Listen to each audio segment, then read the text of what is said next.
मगासु यूक हुआ कि नहीं हुआ, मुझे यही सिखाया गया है। अगर कोई गलती हुआ हो तो माफ कीजिएगा। तो यहाँ उपस्थित हमारे सभी के आदरणीय अति प्रिय महान नेता और यहाँ के जनजातियों के पिता बापू, हमारे गोवा विधानसभा के अध्यक्ष रमेश तवटकर जी, मेरे साथ यहाँ उपस्थित हमारे देश के नेता श्री समीर उरांव जी,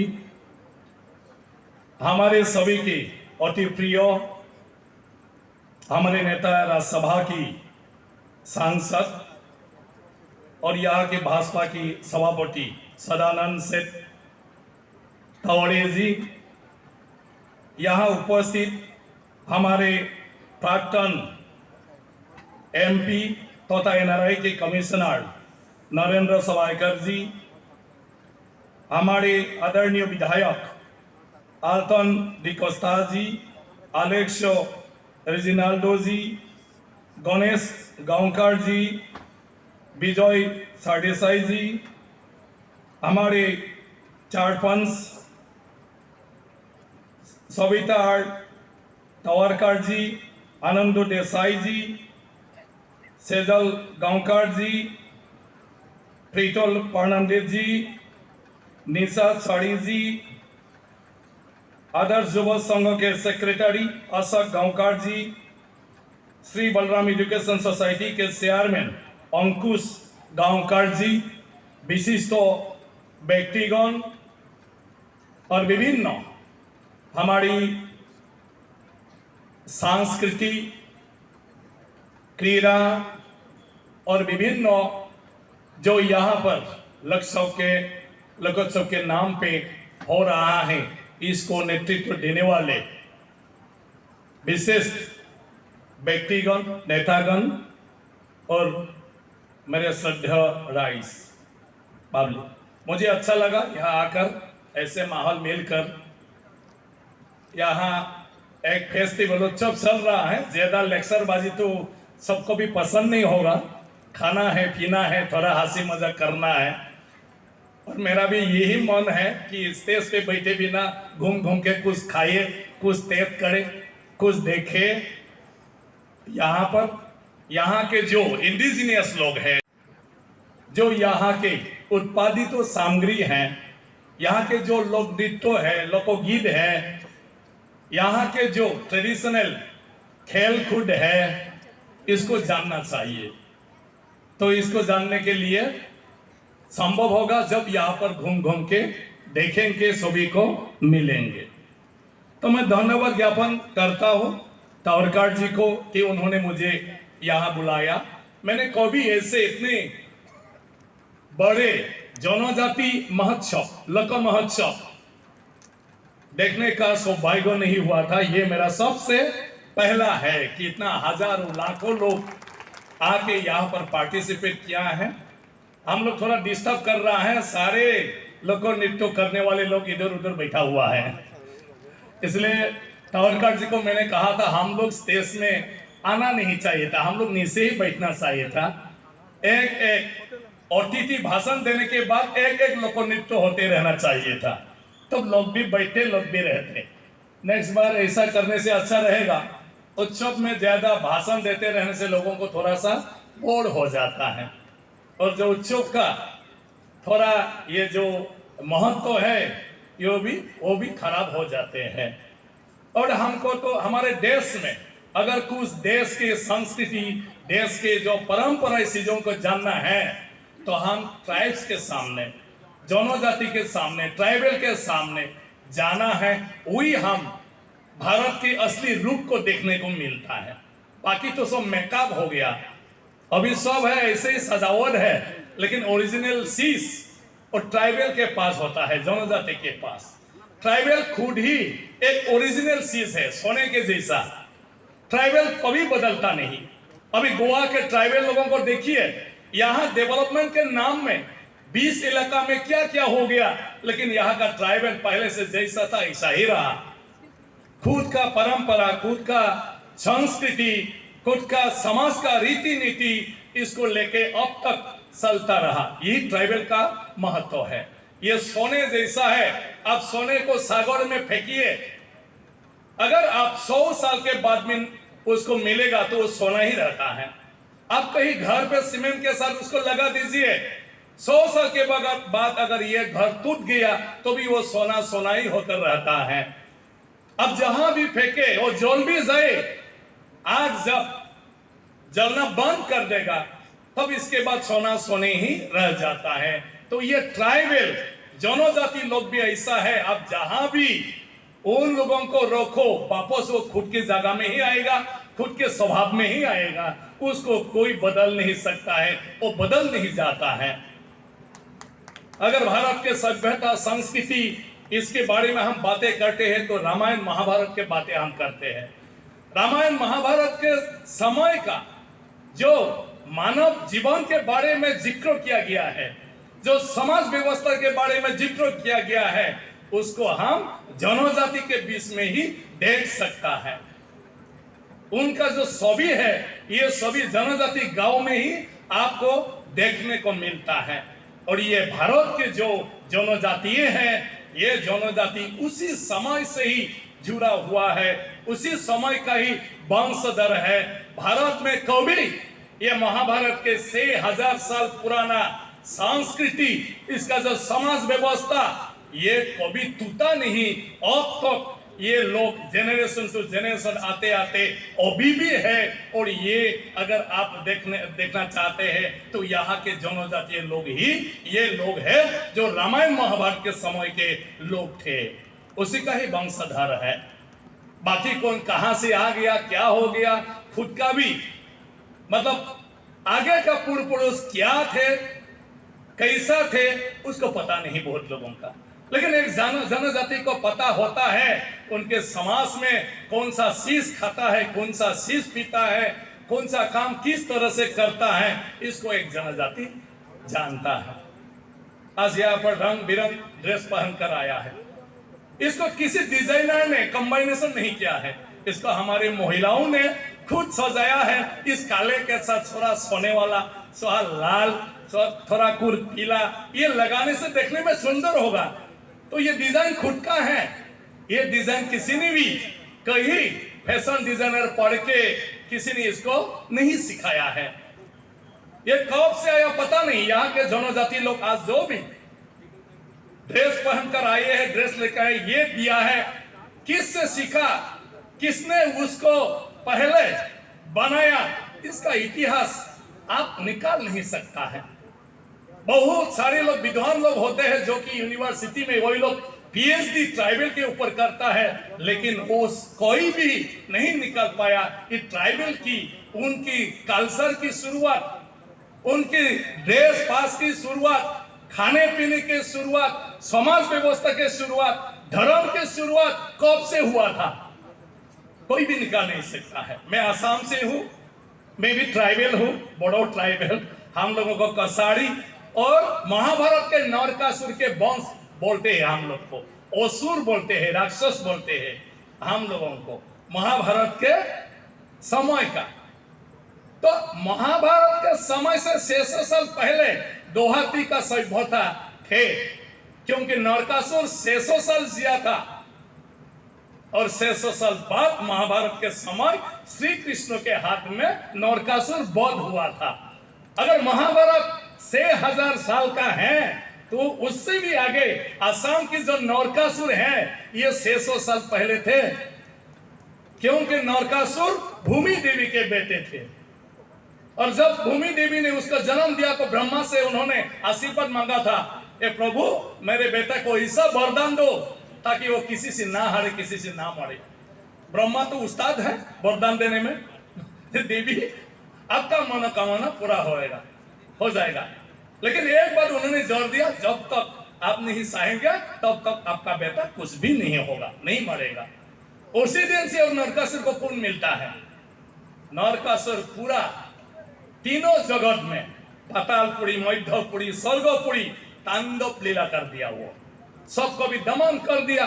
स्वर्ग में जाकर इंद्र के साथ लड़ाई किया, सारे देवताओं को वहां से हटा दिया। सारे देवता जाके शिव जी के पास, उधर हिमालय पहाड़ में, वहां पर मतलब शरण लेना पड़ा। तो उपाय नहीं है। ये स्वयं इंद्र राज का सोने का साथी वो गुवाहाटी में लेके आ गया।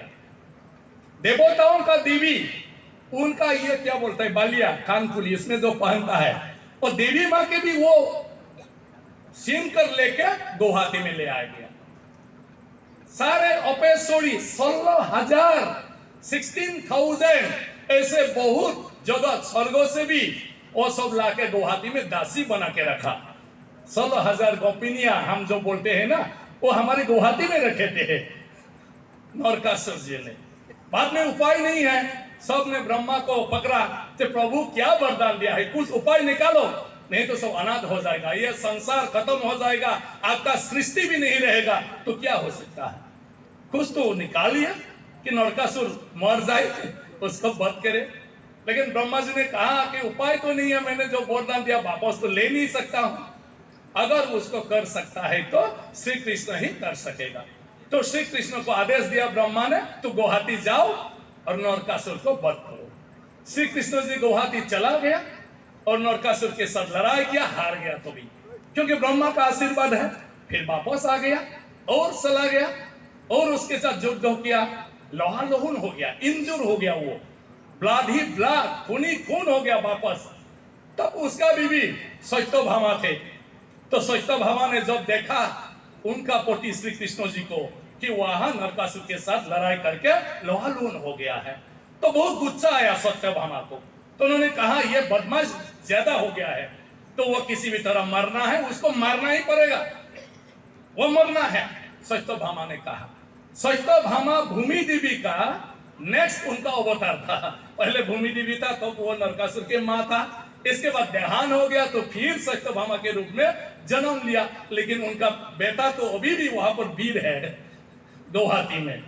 तो जब उनके माँ के मुंह से निकला सत्यभामा से कि वो मरना है, उसको मारना ही पड़ेगा, तो ब्रह्मा जी ने कहा था, जब वरदान दिया था कि देवी आपका मनोकामना पूरा होगा, जब तक आप नहीं सहेगा तब नरकासुर नहीं मरेगा, नहीं हारेगा। तो सत्यभामा के मुंह से निकल गया।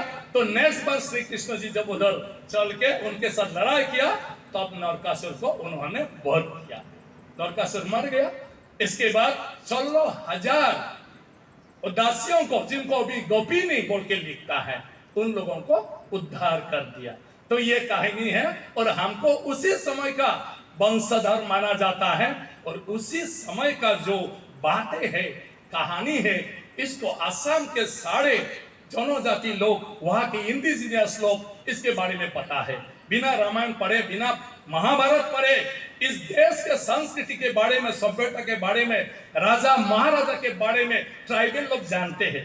क्यों जानते हैं ट्राइबल लोग? ट्राइबल लोग के अंदर में एक लोककथा चलता रहता है।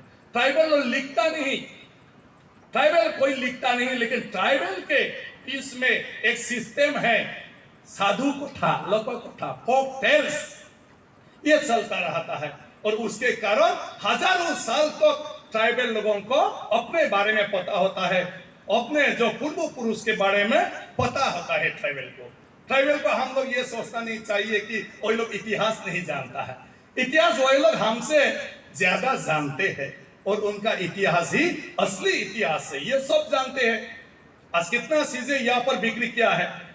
कोई डॉक्टर साइंटिस्ट आएगा तो इसको मत खाओ, वो कोई पॉइजन भी हो सकता है, लेकिन यहाँ का ट्राइबल कोई डरता है क्या इसको?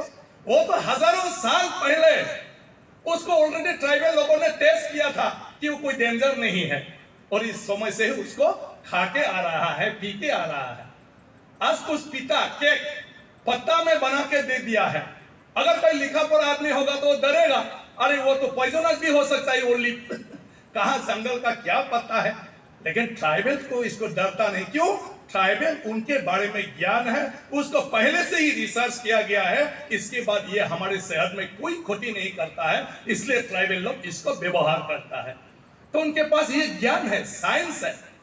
ट्राइबल महिला, ट्राइबल लड़की किस इसको कितनी ठंड कितनी गर्म में क्या करना है, उसके लिए उनको थर्मोमीटर नहीं चाहिए। हाथ से थोड़ा सा ऐसे टास्क करने से पता चलता है कि अब इसमें क्या डाला जाए। सब चीज में उनको थर्मोमीटर की कोई जरूरत नहीं है। टेम्परेचर किस लेवल में है और किस टेम्परेचर में किस चीज को मिलाना है, उसको हाथ लगाते ही पता चलता है कि अभी किस डिग्री में है। ये सब है। तो नेचर है, प्रकृति के साथ जुड़ा हुआ है, प्रकृति के बारे में ज्ञान है और बहुत इको फ्रेंडली है। जो जहां ट्राइबल है वह सब सुरक्षित है, जहां ट्राइबल है वहां पर सब सुरक्षित है। तो यहाँ पर भी मैं धन्यवाद करूंगा। यहाँ का जो इतिहास जनजाति के ऊपर हमारे टावरकर जी ने सबको इकट्ठा करके जिस तरह अपना परंपरा कलाई संस्कृति को सिर्फ अपने बीच में नहीं रखकर इसी तरह का एक लक्ष्य सब करके सभी को जानने के लिए मौका दिया कि जनजाति क्या होता है, ट्राइबल क्या होता है, गोवा के इंडिजिनियस लोगों का सामाजिक सिस्टम क्या है, परंपरा सिस्टम क्या है, क्या खाते हैं, क्या माने पीते हैं, क्या पहनते हैं, क्या उनका संस्कृति है, उसको सभी को जानने का मौका दिया। मैं आसाम से आया हूँ, China border, Myanmar border, Bangladesh border, Bhutan border, देखिए मैं कहां से आया हूं। तो वहां से आके गोवा के बारे में सिर्फ ये आदर्श युवा संघ जिसका नेताजी हमारे स्पीकर साहब है, उनके जरिए आज जानने को मिला। ये बहुत बड़ी बात है। नहीं तो गोवा के बारे में हम लोग आता है बीच में, इसके बाद सी फूड, बाकी गोवा का यहाँ तैयार करने वाला खाद्य क्या होता है, फूड क्या होता है, हमको पता नहीं है। मतलब कुछ भी मिले बस हो गया। हम लोग आएगा होटल में रहेगा, लेकिन यहाँ के लोगों का रहन सहन, उनका आचार व्यवहार क्या है, हमको कुछ पता नहीं चलता है। अभी तो अच्छा लगा, मैं जो भी आसाम से आए उन लोगों को बोलूंगा दिसंबर में जाइए, वहां पर एक फेस्टिवल होता है, वहां पर एक दिन आप देख के आइए वहां के लोग संस्कृति कैसा है, वहां के लोग क्या है। अभी मैं भी जाके उधर कहूंगा। तो यहाँ आकर बहुत अच्छा लगा। ये होना है टावरकर, मैंने कहा ऑलरेडी यहाँ के जनजाति का पिता है। उन्होंने जो सेक्रीफाइस किया, जिस तरह से उन्होंने सबको इकट्ठा किया, यहाँ के लोगों को जिस तरह से परिचय दिया, संवैधानिक मर्यादा जो जनजाति के हिसाब से जिसके जरिए जनजातियों को सुरक्षा की व्यवस्था किया जाता है हमारे देश में, और विभिन्न दिशा में आगे बढ़ाने के लिए कुछ विशेष सुविधाएं दिया जाता है, इसको यहाँ पर प्राप्त कराया। ये बहुत बड़ा बात है। लेकिन हम लोग तो ऐसा ही है, घर का आदमी जितना भी बड़ा क्यों न है, हमको तो बड़ा लगता ही नहीं। अभी गोवा के भाइयों को भी ये है, टावरकर जितना भी बड़ा आदमी क्यों ना हो, बड़ा बड़ा तो नहीं लगता है। आज भी देख रहा हूँ एमएलए से लेकर सरपंच तक वो गामसा दे रहा है कि नहीं। एक स्पीकर है, लेकिन वो खुद के गांव में आने के कारण, यहाँ आने के कारण स्पीकर होते हुए भी कितना सबको भी वेलकम कर रहा है, सबको भी। वही उनका एक विशेषताई है। उनके पिता सुलभ स्वभाव, फादर की जो व्यवहार है, फादर मैं इसलिए बोला हूं father, mother Teresa. Mother Teresa कभी गोवा में आके किसी गरीब को नहीं ढूंढा, किसी बीमारी को नहीं ढूंढा। कलकत्ता में अपने कर्म क्षेत्र में आते जाते समय जिसको भी देखा उनको उन्होंने सेवा किया था। लेकिन उनके जो मातृत्व सुलभ व्यवहार है, उसको किसी ने देखा और सबको बता दिया, भाई ये मार्गारेट टेसर नाम के एक लेडी है जो जिसको भी देखता है उसको ही अपना लेता है और उसको वो प्यार करता है, खिलाता है, पिलाता है। ऐसा एक माँ भी इतना तो प्यार नहीं दे सकता है जो मदर टेरेसा देता है। यही बातें जब ज्ञानी लोगों के बीच में पहुंच गया और आज सारी पृथ्वी मदर टेरेसा को माँ कहने लगा। अब ये पृथ्वी की माँ हो गया है वो भी। तो इसी तरह भगवान हमारे बिरसा मुंडा जी के बारे में कहा है। बिरसा मुंडा झारखंड में ब्रिटिश के समय में वहां के जो जनजाति लोग हैं, उन लोगों के सुरक्षा के लिए, उन लोगों के स्वाधीनता के लिए, उन लोगों के अपने भाषा, कला, संस्कृति, रीति रिवाज के लिए उन्होंने नेतृत्व दिया, उन्होंने संग्राम किया। उसको वहां के लोगों ने भगवान नाम दिया और आज भारतवर्ष में इसको भगवान बिरसा मुंडा कहकर जनजाति गौरव दिवस आज भारत में मना रहा है। तो अगर उसके साथ हम कंपेयर करें तो तंवर जी के बीच में क्या अंतर है? तंवर जी भी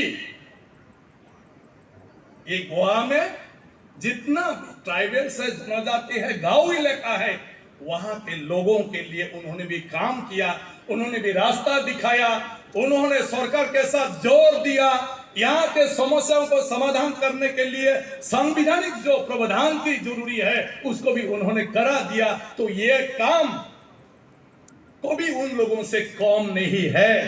तो इसलिए तंवर कार्बी मेरे दृष्टि में यहाँ के लोगों के फादर है, जो अपने बच्चों को पालता है, रास्ता दिखाता है, भविष्य के लिए चिंता करते हैं। इसी तरह उन्होंने भी यहाँ पर कर रहा है। यहाँ के लोगों को ताउन ले जाने के लिए नहीं, शहर की व्यवस्था को यहाँ के लोगों के सामने कैसे ला के दे सकता है, उनके शिक्षा की व्यवस्था जो है इसको यहाँ के गांव के बच्चों के लिए भी कैसे ला कर दे सकता है, यही नमूना है। यहाँ पर शिक्षा सोसाइटी बना के जो विद्यालय अभी चला रहा है, वो चिंता बहुत बड़ी है। इसको हम ऐसे ही देखता है तो कुछ भी नहीं। मैं भी पहले सोच रहा था ये हर समय थोड़ा चिंतित रहता है, हंसता है हमारा तंवर भाई।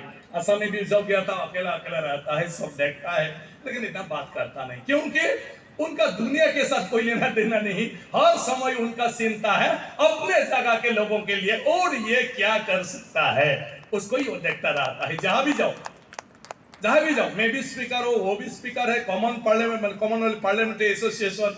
हम लोग विदेशों में गया, उस दिन भी अफ्रीका में गया, वो असम में भी आया, लेकिन वो हर समय ये जानना चाहता है ऐसे यहाँ पर क्या अच्छाई है जिसको मैं गोवा में ले जाके वहां पर कर सकता हूँ। हर समय उसी टेंशन में है।